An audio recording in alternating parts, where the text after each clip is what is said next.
One of the best methods to book more meetings is cold outreach. But if you're sending cold emails right now that, well, don't convert into meetings, then you should stay tuned to this video. I have trained at this point literally thousands of salespeople to have success with their cold email outreach. And I've discovered that, well, the number one reason why emails don't convert into meetings is the fact that most salespeople use a random template that they found online and they don't understand the psychology behind what potentially makes that email template work. You need to understand the why if you're going to create your own cold email outreach that converts into meetings. So in this video, I'm going to teach you everything that I know about the psychology behind emails that convert. And quite frankly, if you could not whip up the attention span to sit and study this for the next 20 minutes, then your emails deserve to go into the spam folder. So let's get into it and let's look at how we can use the loop to book more meetings in your diary.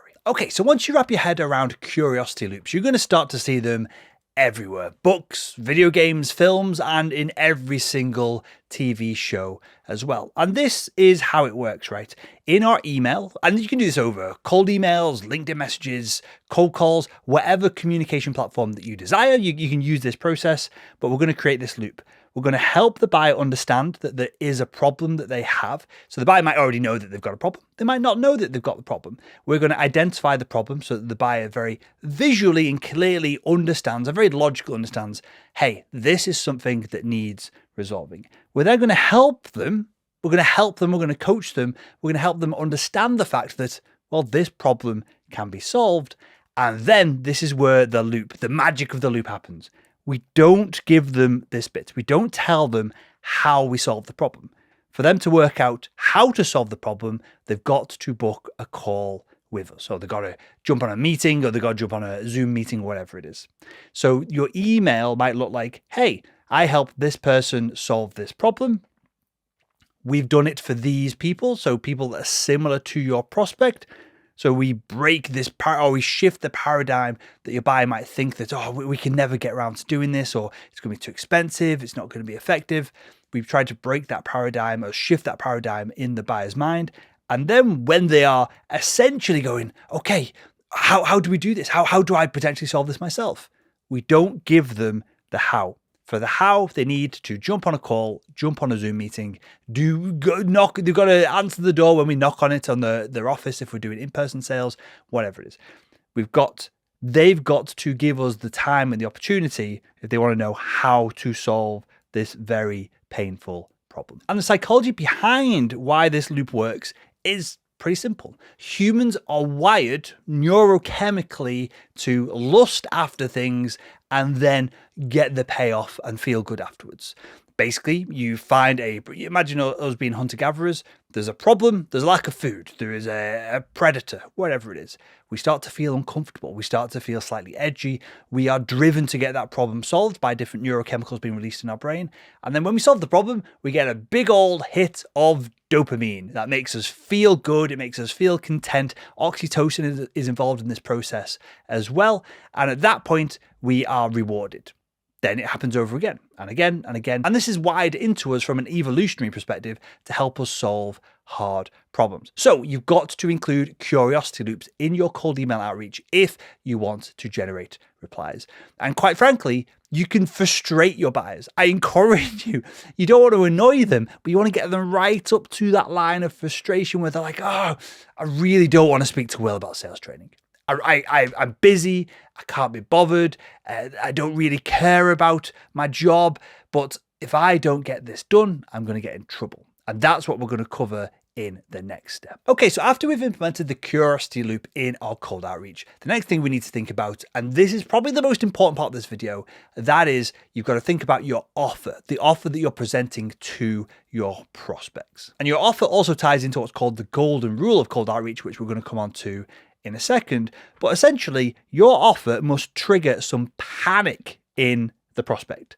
And what I mean by this is the person that you're outreaching to, if they are above the line, so they're an executive, all they really care about is one of three things.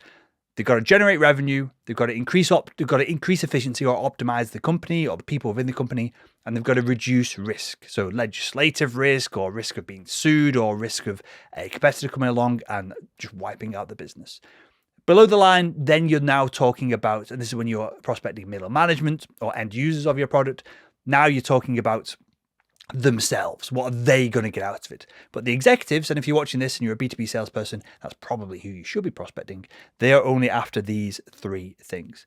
And so if they don't act when an offer is put in front of them that can help them resolve one of those three issues, so generate more revenue, make the organization or the people within the organization more efficient, or reduce risk, any kind of risk, then they're going to be in trouble if that offer is strong enough and it's credible. So you've got to send them an offer. And if they respond no, or they don't respond at all, and they do this often enough and they miss out on enough opportunities, they're going to end up getting fired. And they know this, right? So we need to give them an offer where they have to say yes.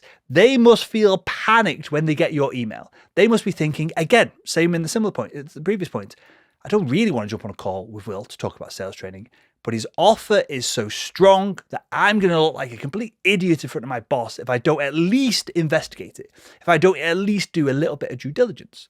And that leads us to the yes that obviously we're after, that meeting being booked in the diary. So of course, this leads us to the question, how do we create an offer that makes people feel panicked in a good way? Because the opportunity is so specific and the outcomes for them are going to be so specific and useful for them or the organization.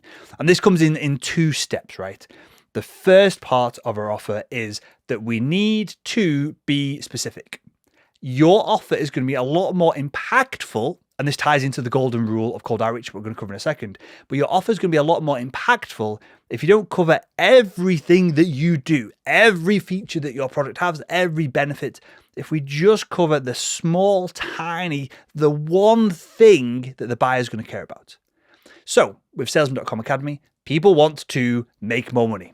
I could list the fact that we have one-on-one coaching, that we have group coaching calls, that our content is constantly updated, that we have these tremendous feedback loops where our students in the program are incredibly talented. They're trying stuff all the time. So they try something, they share it on a group coaching call, I replicate it, then it goes into the training program. So it's constantly being updated. Nobody cares about any of these things. People who sign up to Salesman.com Academy only care about the outcome. Effort goes in, revenue goes up, Porsche is bought at the end of the quarter. That is your mortgage is paid off. Debt is paid off. Family feels more financially secure. Person gets to retire early. Whatever the end outcome is for that individual. But this is what people get wrong with the cold outreach. They try to have they think that sharing everything that they do is going to convince and influence a buyer to book a call with them. Whereas the inverse of this is not always, but typically true. If you share one thing and that one thing has enough gravitas, if that one thing is impactful enough for your prospect's business, that again, it's going to make them panic that their boss is going to find out if you have done this outreach and they've not responded to it, then that is all you need. So action typically increases when we focus on the one specific thing that's going to help that specific buyer get a deal over the line. And I talk about this all the time. You've heard this in other videos or other podcast episodes, but what we're trying to do here is fit three elements of criteria. We want to make sure that we're messaging the right person with the right message at the right time. And if you align all of these things, three things up, that's what leads to high conversion rates on your cold outreach. And this is the offer is the message, right?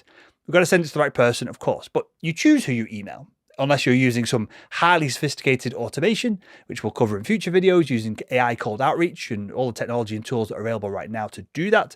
But most people watching this video, B2B salespeople, small business owners, they are choosing the ideal customer persona that their messaging are going out to. So the person is the easy bit.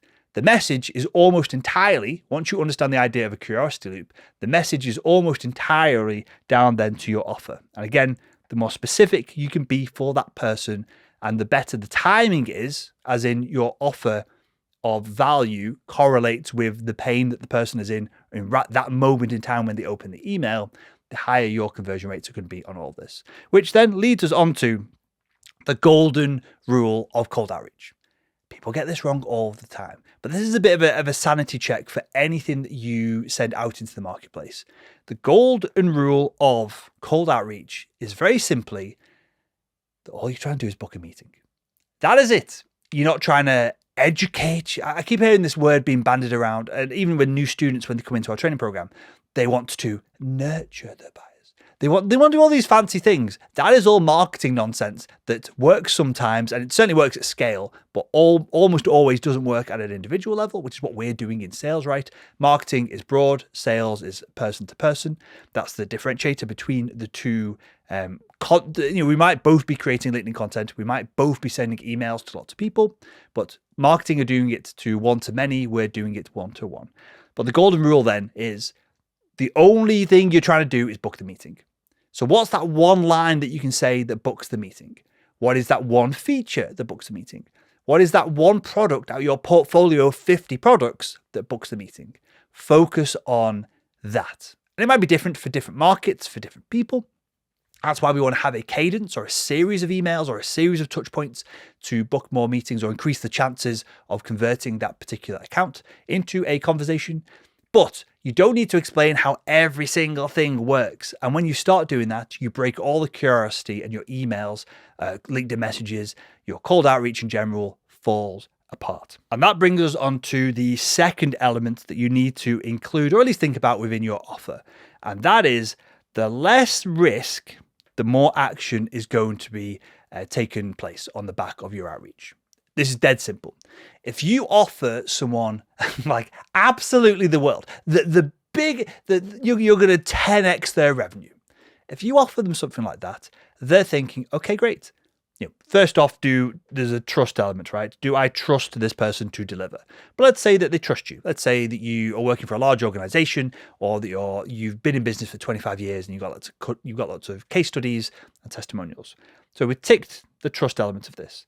Then it is, well, what do I have to risk to make that leap?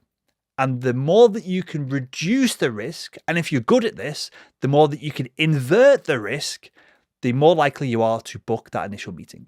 Now, with all this said, again, the golden rule of cold outreach, all we're trying to do is book the meeting. You might promise something and then speak to the client and go, okay, well, this isn't going to be applicable for you because of this, this, and this, and this. So you don't want to sucker them into a meeting, but that's absolutely reasonable because we're just making hypotheses of the value that we can deliver. And we don't know that we can offer that until we do a diagnosis call, otherwise known as a discovery call with buyers. We need to diagnose their problems in real time on a call before we can promise this, perhaps before we can put all this in writing in a contract or however your business organization works. But the more that you can reduce risk, the more action you're going to find that your buyers take. And I've just done this with Salesman.com Academy.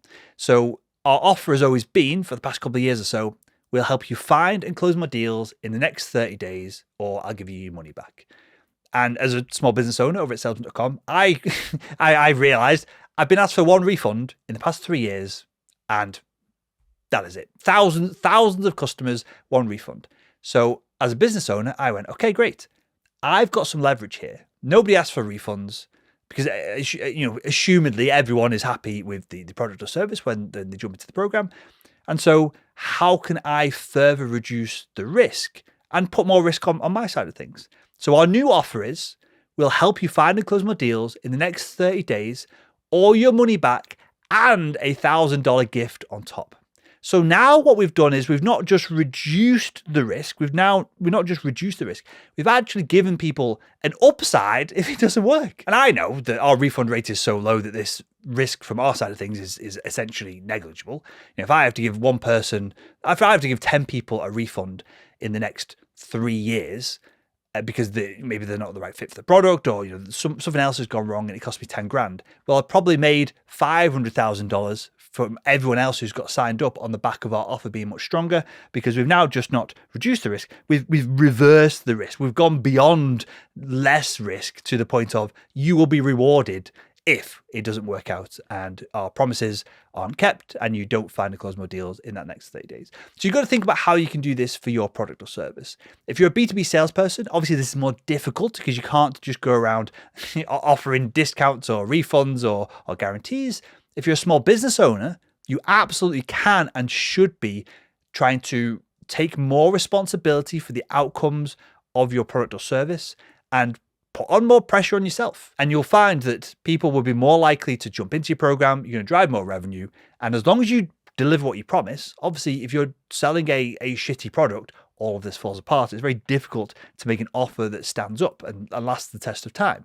But if you're selling a product that you believe in, you should put more responsibility, more pressure on your own shoulders so that you can reverse the risk for your buyers, so that, quite frankly, you can book twice as many meetings and make 2 or 3 times more revenue. So that's the psychology of creating an offer that generates more email conversions into meetings. And I've got an email that I've talked about on this channel a bunch of times now. I'll link the video below this one in the description of where I run through that email in real time and explain how it all works. But the email I'm talking about gets around a 24 to 26% meeting booking rate. And the entirety of that email is just a very straightforward, powerful offer and then a call to action to jump on a call to discuss the offer. And this just proves the point that if your offer is strong enough, your cold email can essentially just be the offer. It can be that simple. With all that said, what do we need to understand about our buyer's psychology to determine perhaps how long our emails should be? Should they just be an offer or should they be 3 pages long? Okay, so when you are writing your cold outreach to attempt to book more meetings, you got to remember, you're not just competing against your direct competitors. You're also competing against all of the other distractions in your buyer's inbox. And those distractions, unfortunately for us in sales, are dramatically increasing right now with the rise of AI cold outreach. And if you're not using tools and technology to scale your cold outreach right now, you are going to get outcompeted very quickly. But there is a competitive advantage that we have as individuals over the massive cold AI outreach that is just going to sweep across the internet over the next 6 to 12 months. And then there's going to be a bit of a change, which perhaps I'll come on to in a second. But the benefit that you have, or the competitive advantage that you have over all of this automated AI cold outreach, is AI is very good at going broad. It goes broad across a market because the AIs that are creating the content are trained on blog posts and Reddit posts, maybe some internal emails, and I'm sure content that Google are sucking from Gmail, because by using Gmail in a non-workspace account, you are just giving them access to all of your data. So I'm sure all of this is being used to train, for example, Google's AI. But the premise is AI is broad. But AI doesn't have deep knowledge within specific segments of specific industries. That's what you have. That's your competitive advantage. So AI doesn't know, for example, when I worked in medical device sales, that surgeon X prefers Y tool and he does it in Z way. And he uses this tool. So I used to sell endoscopes and camera systems to surgeons here in the UK. I have one surgeon in Bradford. He used the endoscope upside down. And it's a very specific procedure that he used it in, and it's kind of awkward. And he found that that was the best way to get the job done. AI can't possibly know that because it wasn't in the room. It wasn't recording the conversation. Eventually it might be, but right now it doesn't have that deep, specific knowledge of your industry, your products, your customers. It only has broad knowledge because it's trained on all of the public data that's out there. So your competitive advantage, if you want to convert meetings right now and then over the next 12 months, 24 months, as basically every man and their dog are going to start using AI cold outreach tools to scale their outreach. As that happens, and then prior to that, there's going to be an inflection point where you're just going to get unlimited emails in your inbox every day, which Google Outlook are going to start to deal with and are going to put filters on, and this will just wreck cold outreach for everyone. So cold outreach via email right now is a bit of a bubble. There's a bit of a window to get it done, to get your conversion rates high, to book a load of meetings, and to make a bunch of money. Because all this is coming to an end when AI starts scaling this through the moon and we all have 3,000 new emails in our inbox every morning. At that point, Google, Outlook, all of the big email providers are going to have to just ban, block, and there's a whole shenanigans that's coming with cold outreach. But for now, you've just got to compete not against necessarily the quantity, but the quality of those emails. And you do that with deep expertise. And the thing that happens in buyers' brains when you communicate specific knowledge, a deep expertise of a specific problem that they have, they then trust you because they see you as an expert. And AI can't do this. AI can talk about things in general terms, but it is not a human. It's not been in the trenches. It's not spoke to 25 customers. It's not got all the experience that you have that allows you to have this deep knowledge. And so you must start to leverage this in your cold email outreach. And the psychology behind this is that we are, as humans, wired to trust experts. We can't possibly go, if you wanted to buy a car and you didn't trust experts, you'd have to go and test every car. Then you'd have to go and test every different type of fuel from all the different fuel manufacturers. Then you'd have to test what oil you want to use, what tires you want to use. It'd become an absolute mess, and you wouldn't even get to the point of buying the car. You'd never leave the house, because then you'd be worried about the lock. You'd have to test all the different locks. You'd have to hire a bunch of people, experts, to come and try and rob your house. So we are wired as humans to trust experts. And the deeper that you can go with your knowledge in your cold email outreach with a strong offer whilst leveraging the curiosity loop, the more likely you are to book meetings. And with that, if you enjoyed this video and you want to learn more about cold outreach or sales in general, you want to up your sales skills, why not click the video that's on the screen right now.